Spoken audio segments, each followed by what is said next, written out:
Well. Welcome. Welcome, Shade Squad, and anybody that's new.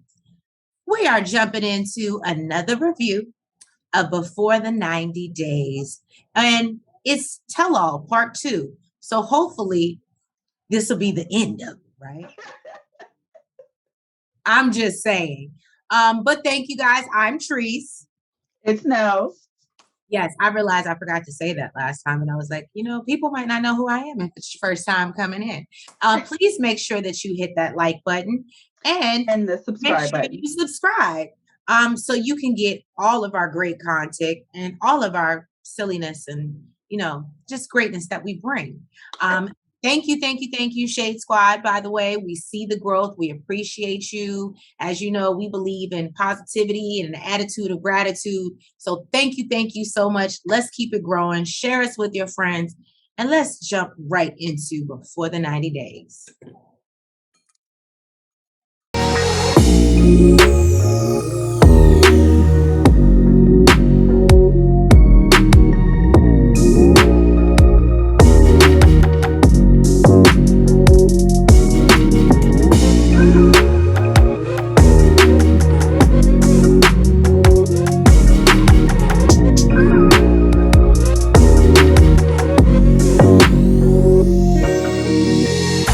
So we start off where we left off at the last part of the tell-all, and Kimberly is running out and upset based on the fact that she feels betrayed by Usman because of this phone call with Zara.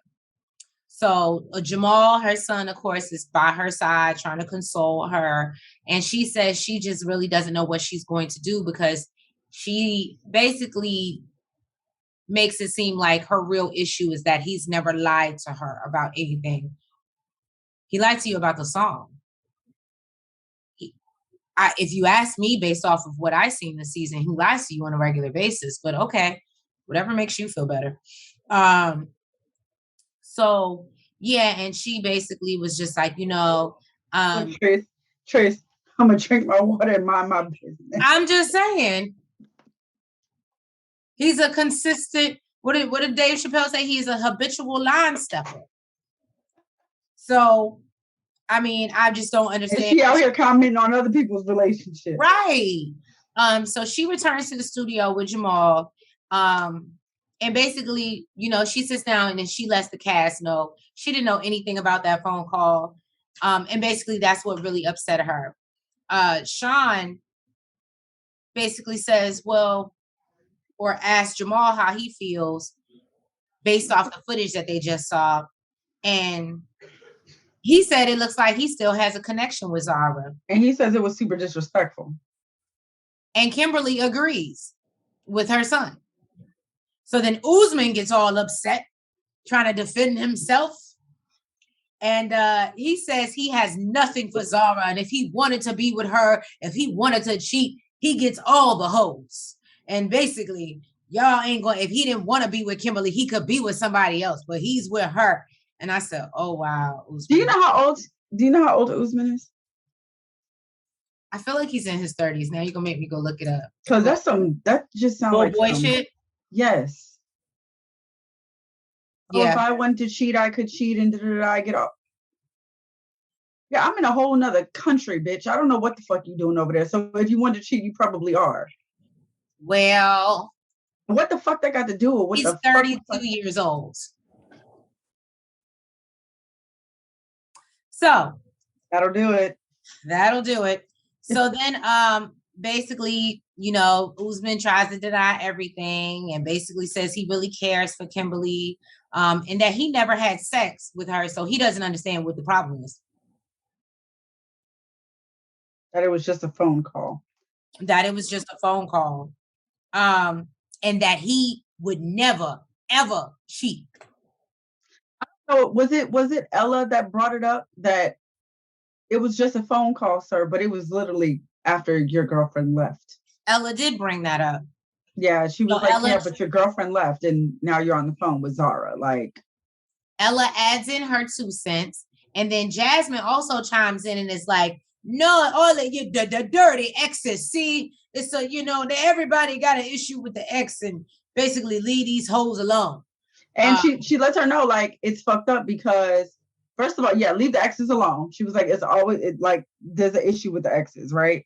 But she also lets him know like it would have been different had Ella already knew from you. But that's not what's happening. You mean Kimberly? You said if Ella already knew from you. Oh, I mean, cheaters are cheaters, whatever. Fuck. Yeah, right. Right. Yes, if Kimberly knew from you, but that's not what's going on here. She finding out all the tea from Sean, okay? Sean got all the tea. Yes, she does. She really does.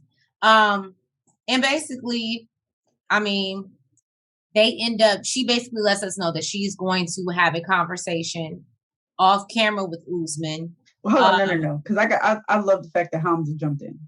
Oh yes, Hamza even they had to bring out the translator to say what Hamza wanted to say, because even he felt it in his spirit to say something. He said, he was like, from the video call, it was real emotion, and you should take consideration of Kim because she's an amazing woman. I said, okay, I don't even know what the hell going on. Right. And then Mike jumps in and says that, yes, it was very flirty and that was not appropriate. So there's don't clean up your drawers. I don't really care what you're talking about. Right. And so basically Usman lets them know that he doesn't give a fuck what they think. And it's only what Kimberly thinks. And Sean lets him know that, guess what? Kimberly thinks the same thing that we do, motherfucker. That shut his ass all the way up. Well, so we will see what happens with Mr. Usman and Kimberly, but he clearly is in a doghouse, at least right now. It don't seem like it. She was already talking about forgiving. Well, now who's in the doghouse is motherfucking Ella. Okay. She's in the doghouse with Johnny. She's more like an outhouse. She's in the outhouse. Because they making her feel like a piece of shit. I think, yeah. I think I'd rather be in the doghouse, actually. Right. I'd rather be in the doghouse than in the outhouse. So Sean jumps right into it, talking about when Ella admitted to Johnny that she cheated on him. And,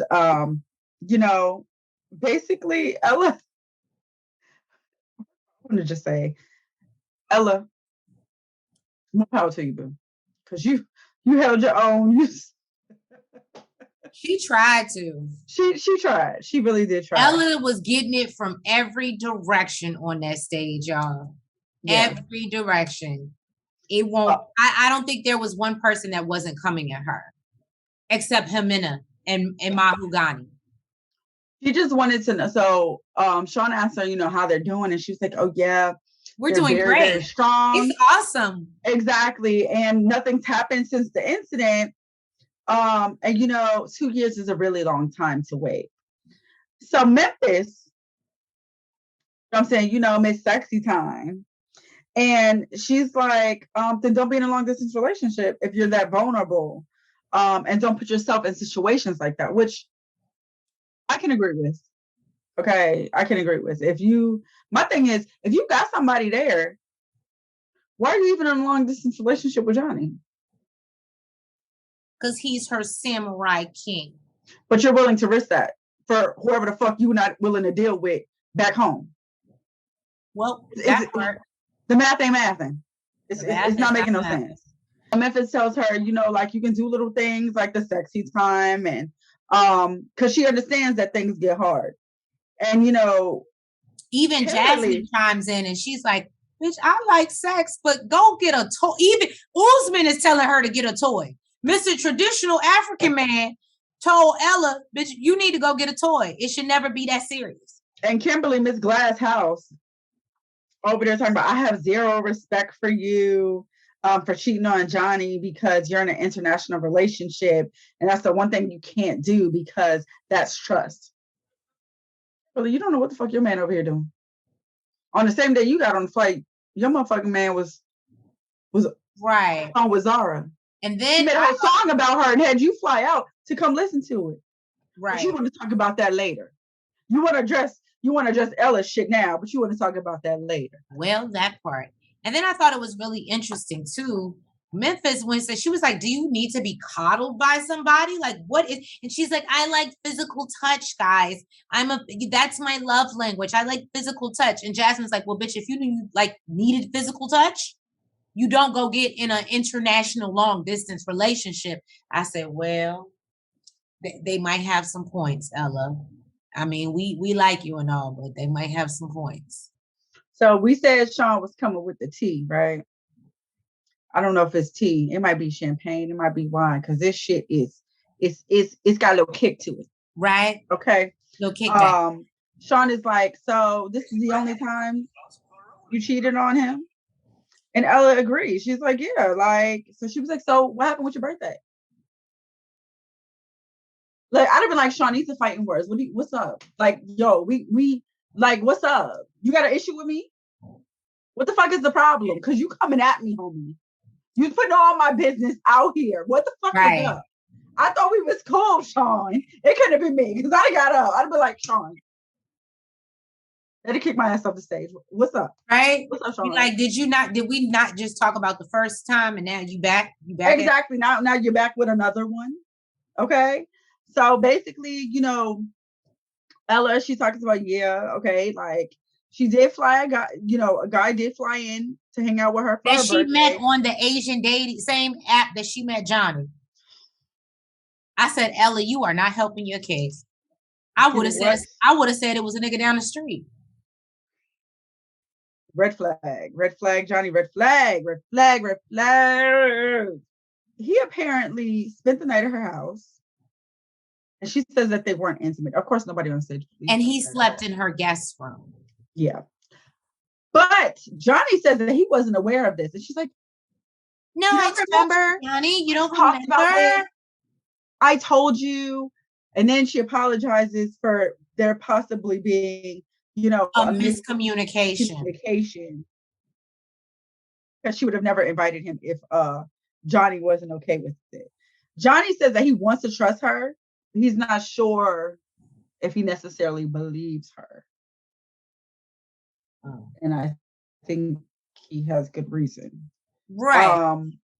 So they asked Johnny basically when he's coming. He says in a month. He's supposed to be coming in February. So I don't know when the hell this was shot. Maybe earlier this year. I don't know. Maybe. Probably January. Because she said you'll be here in a month. So you'll be here in a month. Mm-hmm. So then they take a break. And Ella is all teary-eyed. She can't get up. She's sitting on stage. They trying to go for lunch, and they're like, "Let's just go get lunch." Ella, Sean's trying to console her, and she's just like, she's like, "I don't even have an appetite." And I was like, "Well, she got an appetite for that." I was gonna say, you got an appetite for that, though. He was basically talking shit about her backstage, of course, as they was talking shit about her, on stage. But I feel like nobody really got the right, because they all got their own shit. Like, Ben was talking shit about him flying there and his intentions. Nigga, you flew all the way somewhere, but was talking about your intentions weren't bad and you wanted to meet the parents to prove that. Like, and what's her face? And Kimberly over here talking about your face like people who don't own their shit. You are basura. Your face is basura. Just shut the fuck up, Kim. Nobody wants you. Nobody wants you. And that's what he's calling Zara. So even Ella looks better than you. Okay, moving on. So Ella calls Johnny. Y'all better not come for Ella. I mean, let's not get it twisted. I'm not okay with what she's doing. But we ain't about to do glass houses, motherfucker. I have no respect for you. Bitch, you the one up here buying a whole nigga. Get the fuck out of here. So Ella calls Johnny, crying, stating, that she's really sorry about her birthday. And, he lets her know, like, it doesn't matter. Like, it doesn't matter. I still want to meet you. He basically reassures her, like, that it's still okay. And, he still wants to loves her, basically. And she's like, I'm going to marry that man. She's like, it's because of this that's why I'm going to keep waiting for him. And I'm just going to keep fucking people on the side. Exactly. That's not technically waiting, but that's not what she said, but I'm just telling y'all what she said. I read between the lines. I was thinking it when she said it was waiting. I'm like, your definition of waiting. Your definition. Into Jasmine, Gino, and the nudes. They're Gino, not nudes, according to Gino. That's not what he did. They're not nudes. It was just titty flicks. Apparently. Like that ain't enough. So Gino says that he wants to clarify. He says that, right after meeting Jasmine or after, getting in his relationship with Jasmine, his ex rubbed him the wrong way. And she was throwing in his face about her new boyfriend. So he wanted to get back at her and throw in her face his new girlfriend. So he decides to, select multiple pictures and accidentally selected this is the story one of the nudes and sent it to the ex-girlfriend, and that's how she ended up getting the picture. Now, Jasmine, of course, does not agree with this. Okay, she says that he selected different times and sent 3 different times and selected different pictures, topless photos at that. She says that it was picture, text, picture, text, picture, text. It ain't sounding like an accident, But see, it doesn't sound like an accident. So I have in my notes, why would you still want to be with him? Knowing that information, because she even questioned Gino and said, so you made the same mistake, because he was like, it was a mistake, it wasn't intentional. So you made the same mistake 3 different times, 3 different pictures. So let me say this. I think that initially when it happened, Jasmine decided to forgive him. I think initially when it happened, Jasmine decided to forgive him regardless to what happened, because she knew what happened. She knew the story. She was there, right? Right. But now he's on stage in front of everyone else and in front of the world, and he comes up with this story. And that's why she said what she said, because he never told her the story. Right. Because I'm sure she would have shut that shit down. But she already decided to forgive him from before. And I guess that's why, they're still together. Now, what boggled my mind was Ella. She jumps in. Everybody just jumping in everybody's shit. I guess they feel because we on the same platform and we all dumb that we can all comment on each other's stupidity. And I think we shouldn't get offended when we all comment on other people's shit. Then, I mean, hey, I take that shit to offense. But she says, well, why didn't you just show her your text thread? Jasmine's like, oh, because he deleted it. Because he was scared, Ella. He was scared, so he deleted it. And what's his name, Mike? Not looking good for you, Gino. What's his name? Quasimodo, whatever the fuck. He's like, Mr. Magoo. You didn't have anything to hide. Why delete it? Well, you would never have nothing to hide. Because nobody wants your ass either. Okay? You sit there and try to keep your girl happy, okay? Clean up your shit. What's supposed to be your girl, but I don't want you. You worry about your own shit. Okay. So then Ben, I guess, they take a break. Ben decides that he needs to talk to everybody. He's Hanson. The love doctor. He needs to talk to Hanson because he said he always looked like a deer in headlights. And, but then Ben also lets us know that maybe he should have used some of this counseling experience that he has in his own damn marriage, and maybe he would still be married. So I can understand why people maybe are not here for Ben being the person to want to come and counsel. Basically, then he talks to Kimberly, and he's basically saying, like, I think we all agree that Usman has a type. He just likes older women. Like, this is why you're not worried about all the young girls in his DMs. And basically that you should put the past behind you and just move forward. And Kimberly, again, it ain't the past to her, though. So we pick back up in the tell-all with Mahogany, or I guess we can just say Mahogany now. But we pick back up with Mahogany and Ben. We learn Ben is 30 years older than her, y'all. I don't think I realized that was that much of an age gap. I didn't. It didn't. And Chanel was the main one encouraging, yeah, they're in love. Let them be together. Don't do that. Okay. So then they start to replay the footage of their experience, and him coming over to her Airbnb and meeting with her parents. Basically, Hamza asked her out the gate, why did you leave him stranded at the airport? And then Usman also chimes in like, yeah, that wasn't really nice. I didn't. The question, Hamza. Hamza said, I don't think I made it over to America and I'm about to sit here and be quiet. Right? Come through. Everybody was like, yeah, that was fucked up. That was fucked up. You left him stranded in a whole nother country at the airport. And listen, okay?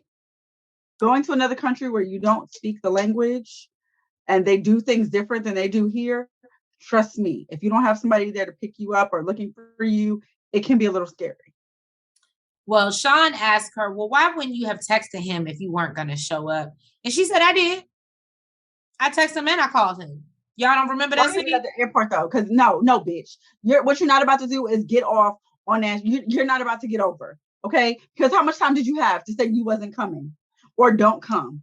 You literally waited till this man was at the airport. This is not the first time you did it either. Hold on, though.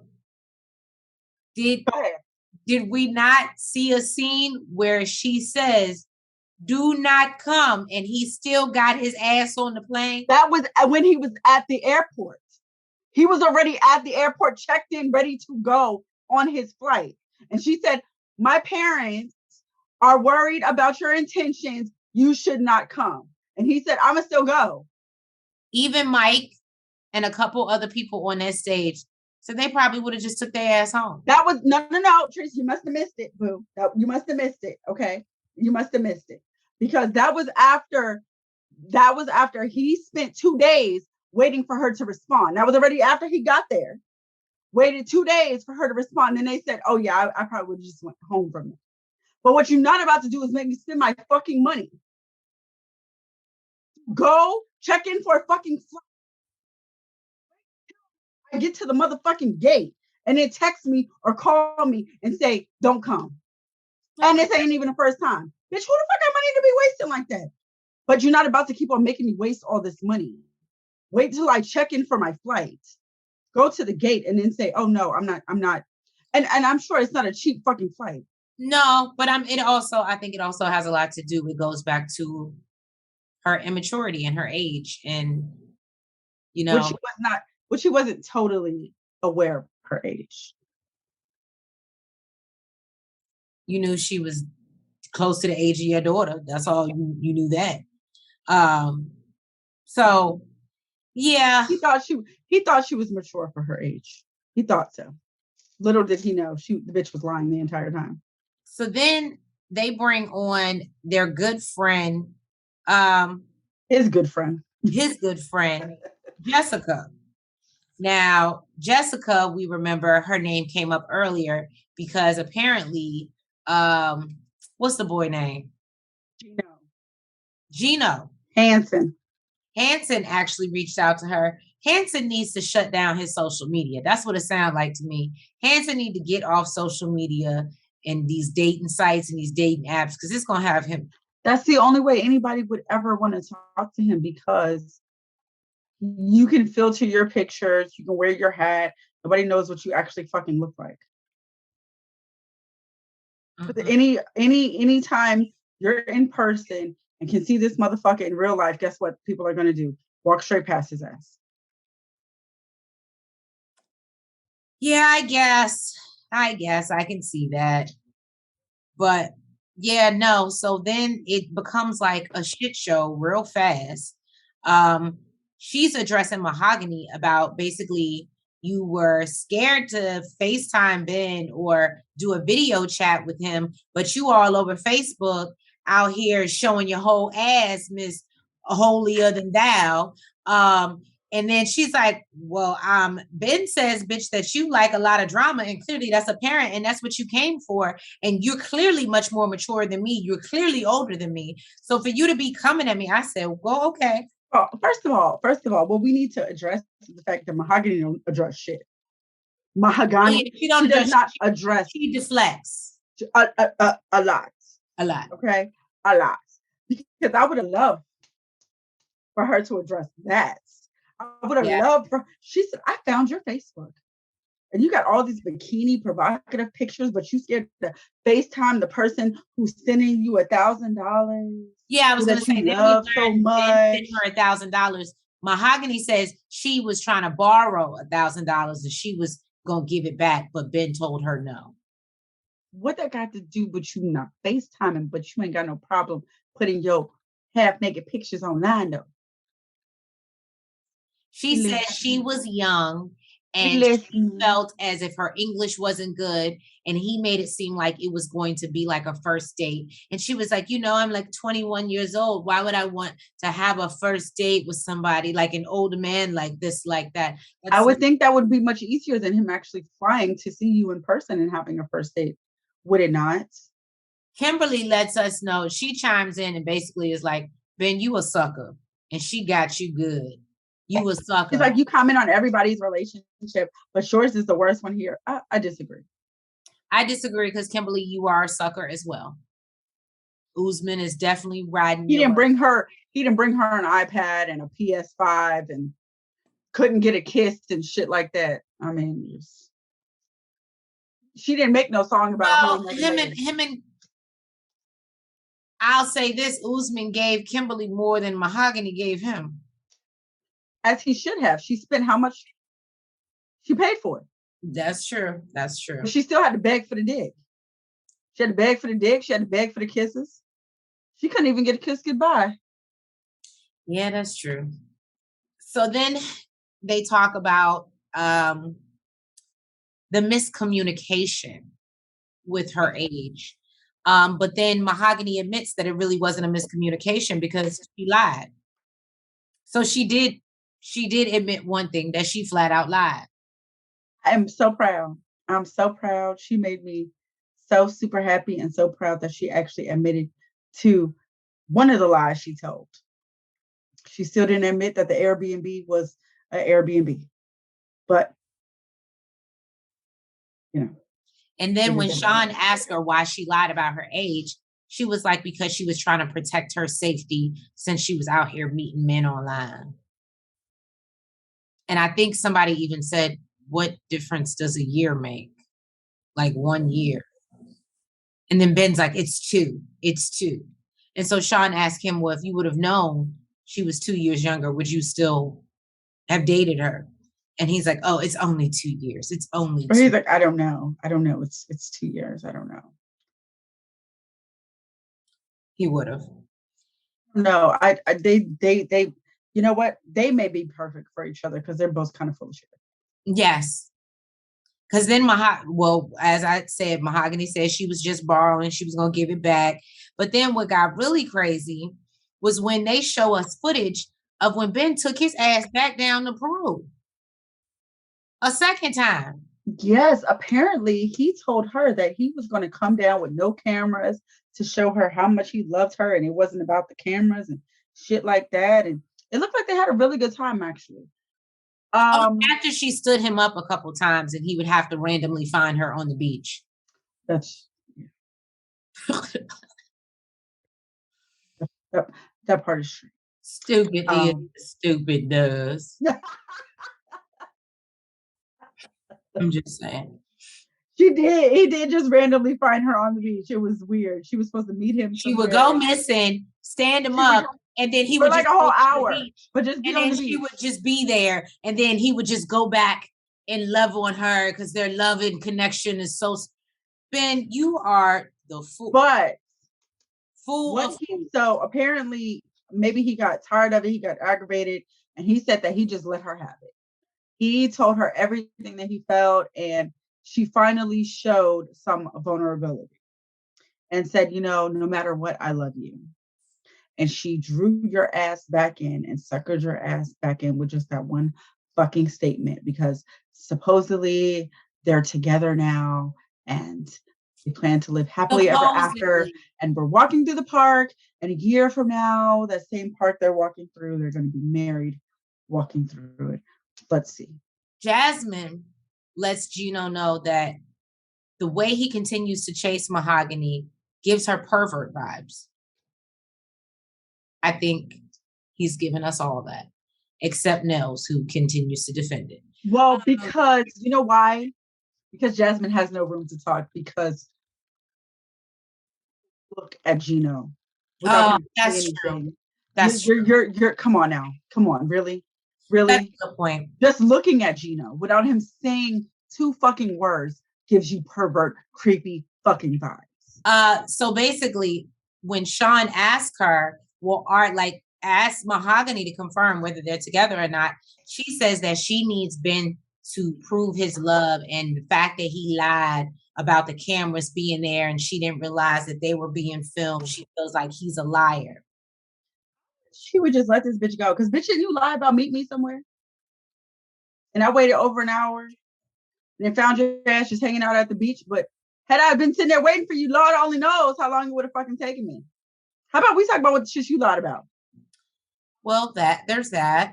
Then Jasmine and Jessica are going back and forth and getting into it, and it becomes a point where you just can't hear nobody because it's just her and Mahogany. Even Sean says, I can't understand none of y'all. Basically. But it's just the point her and Mahogany are just going at Jessica so bad. And then basically Mahogany lets Jessica know that, Ben has already told me how you are. So regardless of how you feel about me, clearly you don't realize that your friend is playing both sides. Basically when Jessica realizes this, she pretty much tells Ben that he is a narcissist. She apologizes to Mahogany and lets her know that I might have been fooled my damn self. And basically open your eyes, bitch. And if you can see what he's doing between the two of us, you might not want to date this motherfucker. And pretty much it looks like maybe Jessica and Ben ain't gonna really be friends no more. She actually apologized. No, I said she apologized to Mahogany. Yeah. So yeah, I mean, her and Jasmine obviously ain't gonna be in the best space, but her and Mahogany came to an understanding that Ben got some shit with him. Apparently, we know who's next. It's Mike and Ximena, because that's who they're talking about. And let me tell you something. It is a general consensus that everyone hates Ximena. They hate the fact that she didn't like the fact that he was burping and farting and shit. My thing is this, okay? I don't hate Ximena. I'm here with Ximena. Maybe that makes us both bitches. I don't give 2 fucks, okay? But when I first meet you, I understand that. Yeah. I understand over time, when I get to know you, we get to know each other. This is expected. It's normally bodily functions. Okay. Right. But I want it to be cotton candy and rainbows in the beginning. Okay. I don't want to see you farting and shitting and pissing and whatever the fuck, leaving your shitty fucking sneakers on my goddamn rug. Shit like that. No. This is not. And if I let you do this from the beginning, from first meeting you, I can only imagine what the fuck the rest of my life would be like. Well, there's that. So, no, I'm with Ximena on that. So, from me to you, and look, I'm speaking through Ximena. Fuck y'all. You still. Apparently, Memphis is not feeling well, and she decides that she should go, and Hamza decides to take over. He is going to answer the questions and sit in the hot seat for his wife, right, his child, Memphis. And they congratulate him on a new baby. And he says, unfortunately, due to COVID, his papers were delayed and he wasn't there for the birth of his baby. So when he finally got there, his baby was about 5 weeks old. Which does suck, but at least he got to get there at 5. Exactly, especially during COVID. That is not so bad. He also says that he can't believe that within 1 year he's a father and a husband. That is a lot.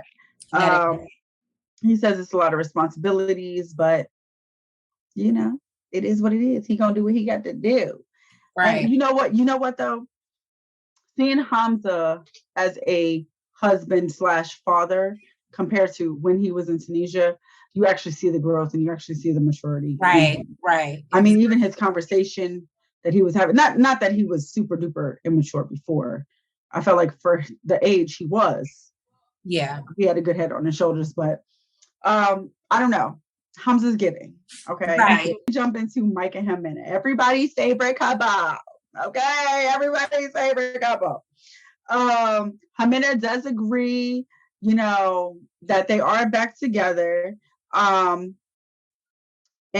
they're supposed to be going to Cartagena to work on their relationship, you know, until they get married. And this is the plan. Okay. And Jasmine chimes in. She's like, you know, I feel like she's been very bitchy to Mike. And she says, whatever the reason they're together, it's not because of love.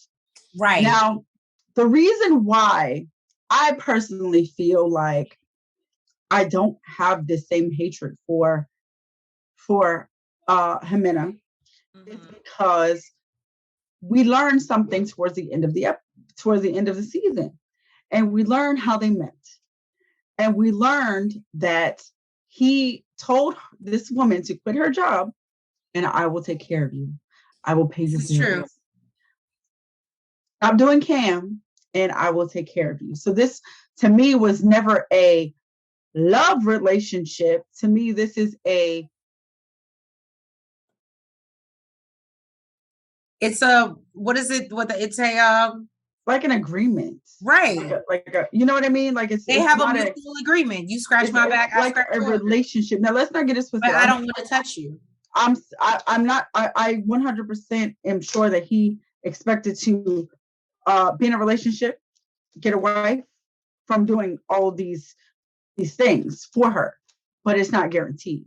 This is a woman who is showing her body for money. So imagine if she doesn't have to show her body, what she will do for money. If she has to talk to you on the phone and tell you what the fuck you want to hear, guess what? That's just going to happen because she don't got to take off her clothes in front of random fucking men. And you offered her this lifestyle. So I'm probably not with the rest of the world, but I do not feel bad for Mike. I don't. This is what you signed up for. Right. I don't feel bad. Mr. Magoo, you was being stupid. Sorry. I don't feel bad for Mike. So basically, you know, she said in the beginning, she felt like it was love and she doesn't know what happened, but something changed. And it could be the fact that she was never really attracted to him. Right. It could be the fact that she was never really in love with him. And then you're doing all these disgusting acts that make her even more. And you're just nasty with you. And this is just me. This is just me. I'm sure she would never say it because he's the one paying her bills. But I am telling you that I'm sure that this is what happened. She did not really find him attractive, which he does seem like a very nice man, but on the eyes, he is not easy. Okay. But I think in a way she may not have been as rude with it, but I think that she's made it very clear in her confessionals and her that she is not attracted to him at all. She thinks he has a good heart. And this is why I can't hate him, because even Jasmine said it. She's being honest. Mm-hmm. She's not in love with you. She's trying to get there. And I feel that maybe she thinks that these things that further discuss her about you, that if you change them, she will maybe be able to fall in love with you. But I do feel that she is disgusted with you as a baseline. There are just things that you're doing that are making her more disgusted. That in a normal relationship, had this person loved you, had this person been in love with you, had you spent time around them, it wouldn't bother them so much. But that is not the relationship that you have with Ximena. The relationship you have with Ximena is purely sugar daddy, sugar baby. And she is trying to make it more And I think that she is thinking that changing these things about you may do that. And I don't know. Jasmine basically asked him how much money he's really sent this girl, like total. And he lets us know he's lost count. He does not know. Well, it wasn't him, it was the friend. The friend said he lost count. He said that he paid rent and food. John was the one that said he don't know. He done lost count. I thought which I'm sure he has. Because I'm sure as soon as Ximena says I need something, I'm sure he sends it on a monthly basis or whenever the fuck he's supposed to. And when she says, oh, I need some more, I need this, whatever, this motherfucker does it. But you know what? The issue is, Mike, you don't love yourself. You don't love yourself. And you are taking care of this woman who does not love you either. You love her more than you love yourself. Because if you loved yourself, what you would be doing is instead of taking care of her, you would be trying to get your shit together. You live with your uncle? No, grandfather? Dad and his grandfather. Or dad and uncle or something like that? No, dad and grandfather. Meaning he never left the house. So it's 3 generations in this home. Right. Okay. 3 generations in this home. And if you gave a fuck about yourself, okay, you would be trying to get your own shit together. Get your own shit instead of living in a fucking attic and paying this woman's bills. You are sending her more money than you are probably paying for your own fucking bills. That is a problem.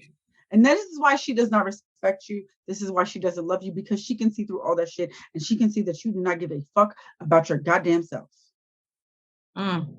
These are facts. Usman even feels bad for him. Usman is like, you taking care of everything. He said, I'm sorry about that. I am really sorry about that. He said, is she doing voodoo? Is she doing voodoo on you? John says, she got voodoo on her coochie. And you know what? It could just be that he's just not used to much female attention. Right.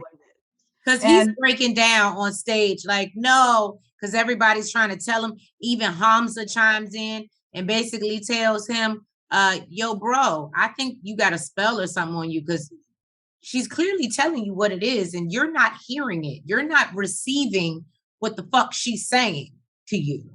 We're hearing it, but you aren't for whatever reason. Nelsie chimes in and she's like, why is it that everyone thinks that you're using this man for money? And she's like, oh, because you're telling everybody lies.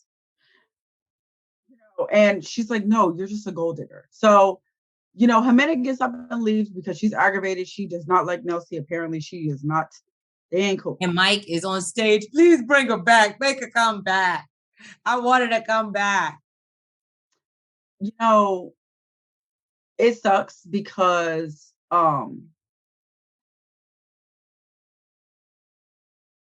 Mike really has a low self-esteem. Yeah, he does. He really has a low self-esteem, and he does not recognize what's going on, and everyone is trying to tell him, and no one's going to be able to get through to him until he sees it for himself. I was gonna say, that's what Kimberly said. Until he sees it for himself, ain't nothing nobody can tell him or do. You got to let him learn the hard way. And it sucks because actually Ximena tried to leave him. She tried to leave him, and let her go. The issue for me is, you cannot get on this woman for saying that she's using him for money when literally that is what he offered from the beginning. That's what he offered from the beginning. And when or not even that, get mad at her when she tries to leave him alone and he calls her. And so you mad at her because she's going to continue to accept the motherfucker that's dumb enough to keep sending. And that's another thing. She said, we are done. I don't need your money. I want money. The way I was living before. And he called her and said, you know what? The way you were living before does not work. I am still going to support you. So what is he using to try and get her love and affection if it's not money? That's it. That is what he's offering. So that is what she's accepting. What you need to do is, instead of getting on this woman,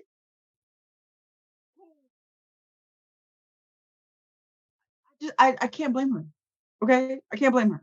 I can't blame her. She's a woman in need. This is a man who asked, who basically begged her to help her. What you need to do is get your front in check. protect your motherfucking friend. And you know what? You really can't, because you fucking tried to, and the motherfucker kicked your ass off the stage. Yeah, he told Nelsie to He don't want to be. He doesn't want to be. Nelsie left because she was like, I'm not going to be disrespected when basically you asked me to be here to talk to this crazy motherfucker. So Hamza chimed in. He's like, you're under this woman's spell. Which he is. Johnny says he really loves you. And you know, do you want to try to love him back? And listen to me. I believe she does. I believe she does. I believe she wants to try. And this is what I'm saying. I believe that she's already kind of like borderline, like he's okay. Like he's okay. He's a nice guy, but he's okay. But you are adding these extra things on top that are making me super disgusted with you. Maybe if you get rid of these things and you just have the baseline Mike, who is okay and just a nice guy, this is the man I can get to love. Is what I think she's trying to say. And she's like, I need time, I need this, I need that, because she's not there yet and she's trying different things to get to where he wants her to be. So do I believe she's trying to love him? Yes, I believe she is, because she's dealt with ain't shit niggas. And this is the first motherfucker who's actually done some shit for her, actually cared for her unconditionally, gave a fuck, and she wants that in her life. It's just hard to accept it from him. And I'm sure every woman can relate to a fucking square ass, fucking ugly ass, fucking dude who is the nice dude, and they don't want them. They don't want them until they've dealt with some fuck niggas. That's true. And when they dealt with some fuck niggas, then they want the motherfucker. You'll take the less attractive nice guy. Yeah. And she's trying to get to the point where she can actually give a fuck and love this motherfucker. So I do not blame him. I do not blame him in him. And I feel I kind of feel bad for Mike, but not really, because his friends are trying to help him and he just does not want to accept it. So then we see, I guess, Mike, Hamza, and Gino, and it seems like they're like talking back in the break room. Pretty much the show has wrapped for the evening and we're just kind of closing out. So it looks like we're done, y'all, thankfully. And so basically Hamza's sitting there listening to Gino encourage Mike to still have hope. And I felt like Hamza, I'm sure, was like, I'm in a room with two fucking fools. Because he just was sitting there like he didn't really have much to say. And it may have been a language barrier, but I also think he probably felt like he was sitting there talking to two fucking fools, and this probably wasn't his scene. But needless to say, Mike lets us know he's going to keep trying. He really wants to do this Cartagena thing over in Colombia and really try. And Jasmine said she was going to, not Jasmine, I'm sorry. Ximena said she was going to really try. And so he really has hope that she's going to give this a second chance. Bless his heart. Then we see Ben, and he lets us know that after tonight, Mahogany, it's the last straw. It might be the last straw for Mahogany. We know that's bullshit too, because you flew back, got on a plane as soon as the show ended and took your ass right back. So we know that's bullshit. And yeah, no, basically Hamza, obviously being here in the States, has a whole new set of responsibilities. We learned that his goal is to get settled and then eventually try to bring his mom over here, because of course he misses his family, and just basically try to set up shop and settle in the US. And Kimberly is still in her feelings about this phone call from Zara, and is really thinking, whether this is going to be the end for her and Usman or not. And I'm just like, why is that even a question for you? It's not. That's why it's a question, because it's not going to be the end. Right. And then we see Ella. Ella, said that it was a rough experience, but she did enjoy herself somewhat. She says her and Johnny are great. They're still going strong, and that her man will be here in a month, and she looks forward to being with him and being on the farm, picking their potatoes, talking to the cows or pigs or doing whatever they do. And they plan to get married and have kids in 3 years. In 3 years. She also stated that she doesn't mean to brag, but she feels like they're the most stable relationship. What do you think about that, Trace? I didn't hear that part, but that was stupid. You don't think they're the most stable relationship? No, the most stable would be Memphis and Hamza. Okay. You can't say, I mean, first of all, you've already rocked the boat because you're far apart, but you can't say you have a stable relationship when you never met the motherfucker. You don't know what it's like in person, so of course it's easy to be stable. That's why the motherfucker will let you cheat on him. And you possibly cheated on the motherfucker twice. Right. Once that you admitted to, twice that the second time just your story don't make no sense. But that doesn't give me stability. Just saying. But yeah, so no, it seems like everything is wrapping up. And I forgot where we left. And Gino basically lets us know that he doesn't feel like this helped him at all. And if anything, it's just gonna reignite the fire and make Jasmine angry again. And I said, well, you gotta live in your shit. As Kimberly would say, own your shit.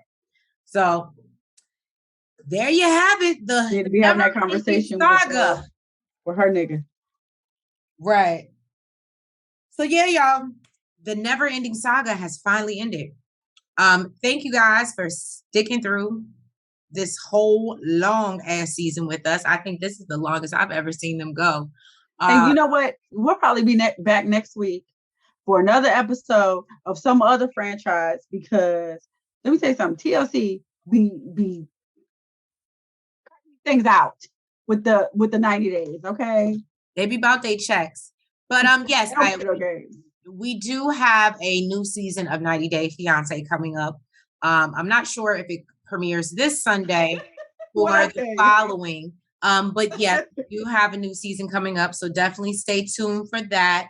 Please make sure that you have hit the like button if you have not already, and that you are subscribed to our channel so that you can comment.